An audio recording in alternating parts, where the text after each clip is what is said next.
Eh ben, si on m'avait dit qu'un jour dans un film je verrais une femme se changer en eucalyptus, à première vue, je pense que j'y aurais pas cru, hein. Tendre naïveté.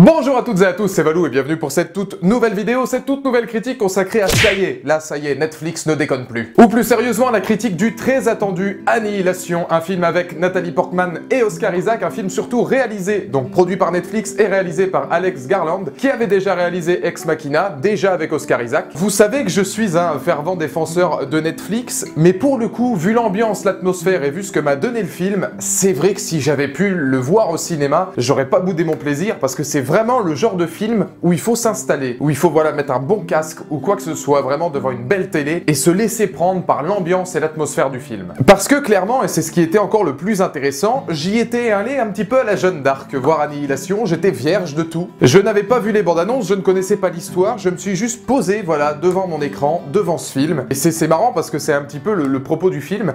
Je suis pas ressorti du film de la même manière que j'y étais avant. C'est-à-dire qu'il y a un truc qui a changé entre les deux, qui sur la forme est vraiment très bien fait, je vais y revenir, mais qui sur le fond te fait poser énormément de questions. Et l'histoire, c'est celle de Lena, qui est une biologiste et une ancienne militaire, qui participe à une mission dans ce qu'on appelle le miroitement, c'est une espèce de zone un petit peu mystérieuse, où des phénomènes se propagent le long des côtes américaines. Et une fois sur place, les membres de l'expédition, qui sont toutes des femmes, découvrent que les paysages, les créatures ont toutes subi des mutations, et que malgré la beauté des lieux, justement, il va y avoir des tas de phénomènes. Et alors dans le synopsis que je viens de vous faire, justement, ce qui est intéressant, c'est que il y a la beauté du lieu. Ce qu'a réussi à faire Annihilation, c'est d'amener un paysage complètement luxuriant, très varié, où la beauté côtoie vraiment l'ignoble, et où le spectateur va voyager constamment avec ces 5 personnes-là. J'ai trouvé pas mal de références. Annihilation a son propre délire, hein, vraiment, il a son âme à lui, mais j'ai trouvé dans ce film énormément de petites pioches à droite à gauche, sur la génétique, sur les mutations. Il y a énormément de The Thing, je trouve, de John Carpenter, on le voit dans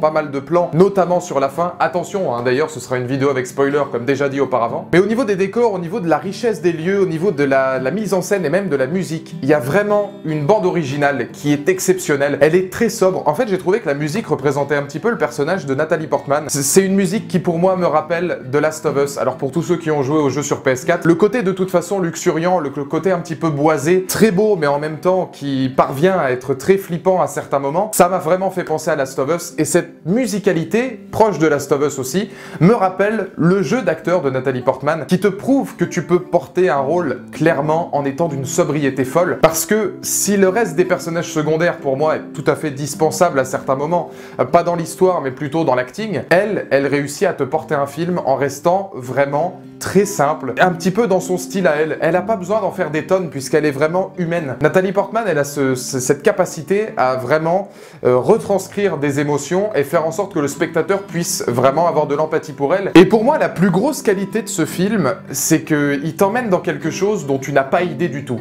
C'est-à-dire que la fin, je ne l'attendais pas, et il y a beaucoup de scènes, notamment la scène de l'ours. Alors comme c'est une vidéo avec spoiler, je peux le dire puisque je considère que tous ceux qui regardent cette vidéo ont vu le film, je n'ai rarement autant flippé sur une scène que devant cette scène-là. Et ce qui est très fort, c'est qu'en fait, en regardant le film, pendant, quasiment 1 heure, je ne m'attendais pas du tout à flipper. Ça part un petit peu en film de science-fiction, ça part un petit peu dans de la métaphysique, mais ça part aussi dans de l'horreur de temps en temps, avec des scènes vraiment stressantes. Et la force de ce film, c'est que pendant 1 heure, 1 heure et quart, il t'emmène dans quelque chose où à aucun moment, tu penses que tu vas stresser. À aucun moment, tu penses que tu vas pouvoir trembler ou flipper devant certaines scènes.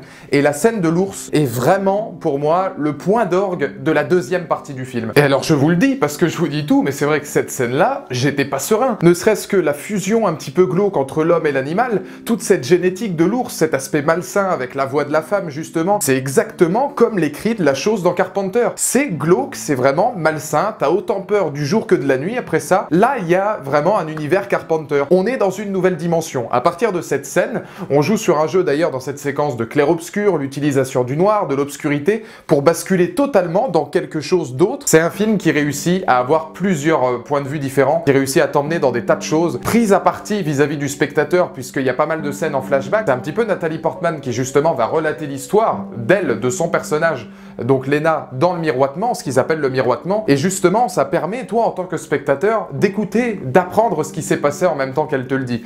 Il y a une finesse d'écriture, pas forcément au niveau des dialogues parce qu'ils sont très secondaires, pas forcément au niveau des personnages secondaires aussi qui eux pour le coup portent bien leur nom de personnages secondaires, mais il y a une finesse dans le scénario, il y a une espèce de recherche qu'a réussi à faire justement Alex Garland. Alors c'est adapté d'un roman, donc ils n'ont pas fait tout seul, puisque le film a justement cette chance d'avoir tout un tas de théories et tout un tas d'interprétations possibles. Je suis sûr qu'aucune personne n'aura la même. Pour moi par exemple, ça semble évident que s'il y a que 5 personnages féminins dans le film, ce n'est pas là par hasard. À mon avis, c'est des femmes qui ont, et ça elles le disent très bien dans le film d'ailleurs, elles ont toutes une tristesse, elles ont toutes quelque chose de particulier, elles ont toutes vécu des épreuves difficiles et elles y vont toutes pour chercher quelque chose. Que ce soit Nathalie Portman qui va chercher son mari, mais on sent très bien que de toute façon, puisqu'elle a trompé son mari avec un de ses collègues à la fac dans laquelle elle travaille, elle y va pour essayer de trouver quelque chose, pour essayer d'arranger les choses. Quand elle lui dit de toute façon, je lui dois ça, c'est peut-être vis-à-vis de la tromperie qu'il y avait eu. Toutes les femmes qui rentrent dans le miroitement sont à la recherche de quelque chose. Et alors, qu'est-ce que du coup ce miroitement? Le miroitement, je l'ai perçu, et c'est marrant parce que justement, l'un des personnages du film a un cancer, mais le fait justement que toutes ces personnes-là qu'on nous propose aient souffert, aient des choses à se reprocher,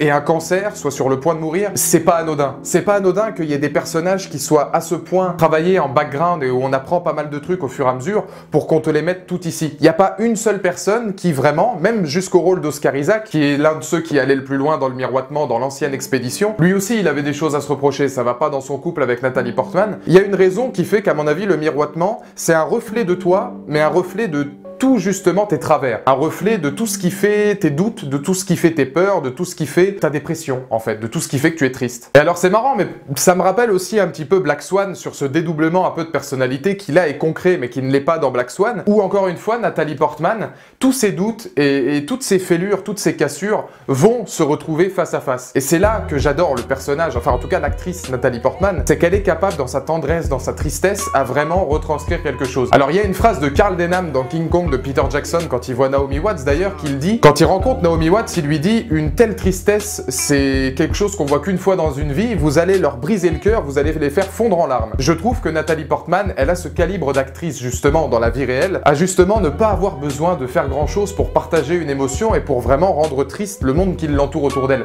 C'est pour moi le rôle parfait pour Nathalie Portman, et Nathalie Portman est le cast parfait pour ce personnage de Lena, qui retranscrit un petit peu justement tout ce qu'est capable de donner l'actrice en question. Et puisque je parlais de la forme aussi, il y a beaucoup de scènes vraiment très intéressantes. La scène où il rencontre un alligator par exemple, c'est là où tu te rends compte vraiment que toutes les modifications génétiques commencent à arriver, mais que tous les codes génétiques des personnages justement changent au fur et à mesure, et d'ailleurs, tous les codes génétiques des personnages changent par rapport à ce qu'ils ont vécu. J'ai trouvé que le fait que la personnage la plus gentille, un petit peu la plus attentionnée de l'expédition, se transforme en eucalyptus, enfin vraiment il y a une image de sérénité vis-à-vis de ce personnage-là. Il y a vraiment quelque chose qui te fait te dire, oui tiens ce personnage-là se transforme comme ça pour telle raison. Mais c'est un film qui t'emmène, qui te transporte, qui te fascine, où tu te poses des questions. Et alors je vous conseille vraiment de le regarder parce que j'ai pas la vérité absolue, je veux dire il peut y avoir énormément d'interprétations différentes. Est-ce que par exemple, la chef d'équipe libère pas son cancer à la fin? Est-ce qu'elle se libère pas elle-même? Est-ce que les aliens au final transforment pas la mort en vie? Ou est-ce qu'au contraire, est-ce que c'est finalement que biologique, physique? On parle beaucoup de Dieu aussi, notamment par Oscar Isaac, donc il peut y avoir une référence vis-à-vis de ça. Et donc je pense que toutes les interprétations sont bonnes, en fait un petit peu comme dans Mother, tout dépendant bien sûr de ton ressenti, de la manière dont tu as abordé le film, dans la manière dont tu as vu le film. C'est vraiment ce genre de film où tu te dis qu'aujourd'hui Netflix a été capable de proposer quelque chose où tu réfléchis. Loin des blockbusters, loin de tout ce qu'on nous donne, des suites, des reboots, de ceci, de cela.